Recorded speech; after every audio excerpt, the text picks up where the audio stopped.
obviously we're playing Rocket League. Everyone here is familiar with the Rocket League esports or Rocket League store in general. So you have like the featured items on top and the smaller ones on the bottom. And everyone gets the same things.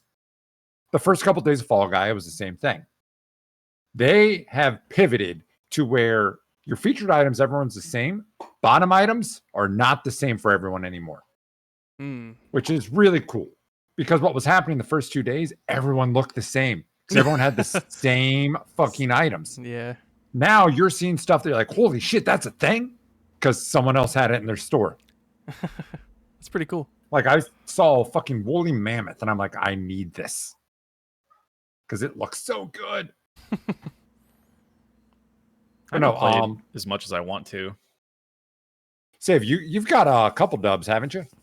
I've got one, and I've been so close so many times, but just can't quite get the win. I always get the tail one at the end, and I can't do the tails, man. I can't do it. The tails are brutal, especially because what really sucks is when you get into a spot where it's a clusterfuck, because then you don't know who's going to come out with it. What's the tail? How's the tail one work?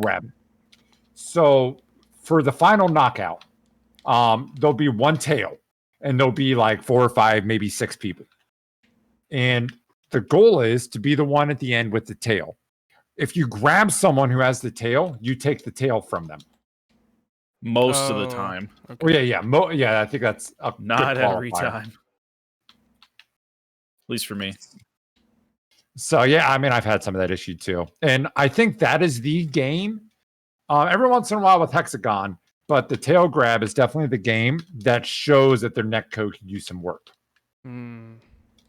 Because, like, all of a sudden you'll have someone that looks like they're 4 or 5 lengths behind you, and they get your tail. And you know on their screen they were right on you. But on your screen, they were not close. Desync. Exactly. Yeah. And I've seen it with Hexagon where I'm like, oh, I'm going to be a dick and cut this guy off. And I cut off the hexagons in front of him, and he's like 3 hexagons back. I'm like, he's dead. Next thing I know, he's in front of me, and I'm falling. Yep. So, I mean, it does have some issues on that I hope that eventually they'll take care of. They're not awful. Given what the game is, I think it's fine. But it just rears its head every once in a while. It's a little frustrating.